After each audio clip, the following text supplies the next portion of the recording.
Today's video is sponsored by Squarespace.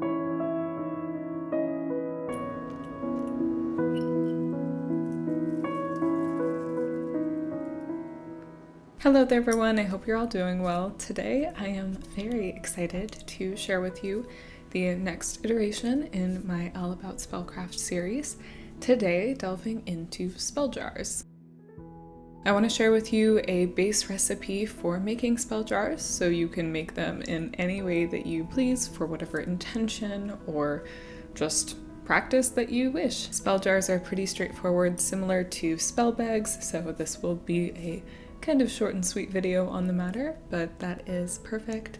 These are super friendly spell preparations, great for anyone just beginning. There's something I employ often in my craft and something that I would recommend to anybody just starting out or having worked for a long time.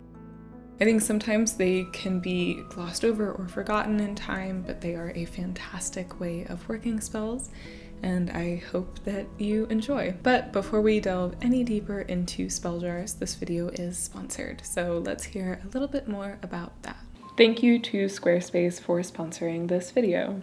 Squarespace is a website building and hosting company, and as I'm currently working on putting up a website, it is very exciting to get to partner with them. With Fluid Engine, a next-generation website design system from Squarespace, it's never been easier for anyone to unlock creative design. You get to start with a best-in-class website template and customize every detail with reimagined drag-and-drop technology for desktop or mobile. You can stretch your imagination when it comes to online design with Fluid Engine, built in and ready to go on any new Squarespace site. One thing I really love about Squarespace is their flexible website template. You get started with one of their professional website templates with designs for every category and use case. Then customize your look, update the content, and add features to fit your unique needs. You can make any Squarespace template do what you want, so your idea, brand, or business stands out online on every device and can be as unique to you as you dream. Another thing that I really love about Squarespace is the ease of working an online store. Whether you sell physical, digital, or service products, Squarespace has the tools you need to start selling online. So if this sounds interesting to you, go to squarespace.com/thegreenwitch to save 10% off your first purchase of a website or a domain. Thanks again to Squarespace for sponsoring, and let's get back to the video. Alrighty, welcome back. For those of you that wish to follow along in my book, as this series does follow my book, you can find the entry on spell jars on page 110. So, as I said in the beginning, spell jars are fairly similar to spell bags, mainly in their ease of crafting, but they are also a very adaptable and transportable style of spellwork. Perhaps a little less transportable at times than a spell bag is, but not necessarily so in many ways. Of course, this usually depends upon the size of the jar. If you are wishing to wear it on your person, you might pick something a little bit smaller like this. You can wear small jars as a necklace or tied to your hip or pop them into a bag. They're usually pretty sturdy when they're small, but I also have often carried them in these sizes in bags or in my car, putting travel protection spells or stuff of the sort in safe places, but of course you can carry these.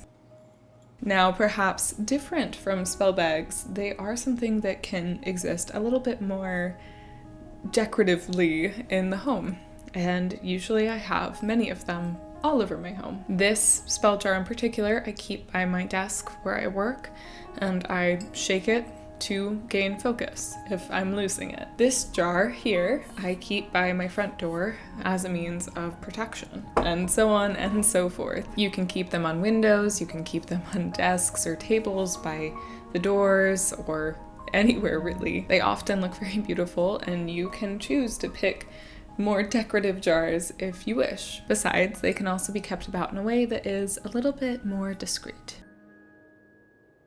Now, spell jars can be worked symbolically in many different ways.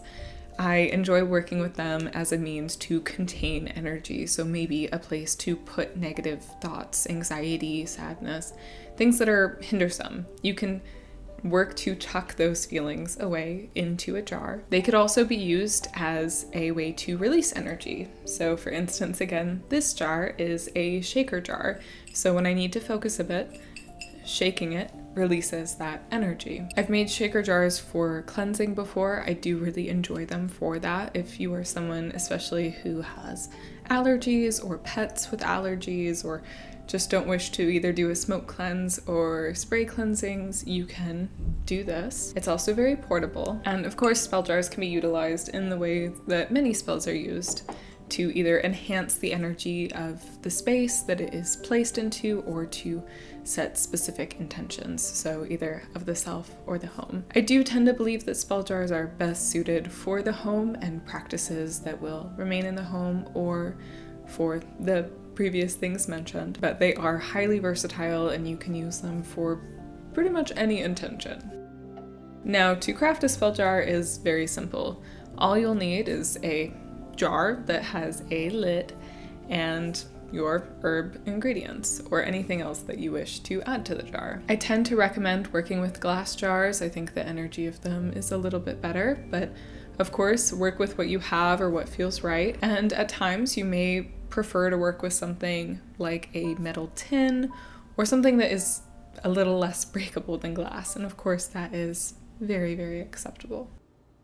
The jars can be any shape or size. I tend to recommend picking the jar to fit the working. So a shaker jar, for instance, I prefer them to be a bit smaller, but something that I'm going to wear on my person, I want them to be much smaller, and something that can go by the door for protection tends to go in something a bit bigger. So use your intuition to decide those things and figure out what works best for you. Now, when it comes to crafting the spell, it is just as straightforward as with the spell bag. All you do is open up your jar, take your herbs, set your intention into each herb individually, place them into the jar, and once all of them are added, spend a bit more time placing your intention into it again. And then cap it off and place the spell wherever it's best worked. It is very simple, easy, and impossible to mess up. Because of this, of course, they make fantastic beginner-friendly spells, but again, there is something wonderful about simple magic. It never loses its power and is some of my favorite to use in hearthcraft practices.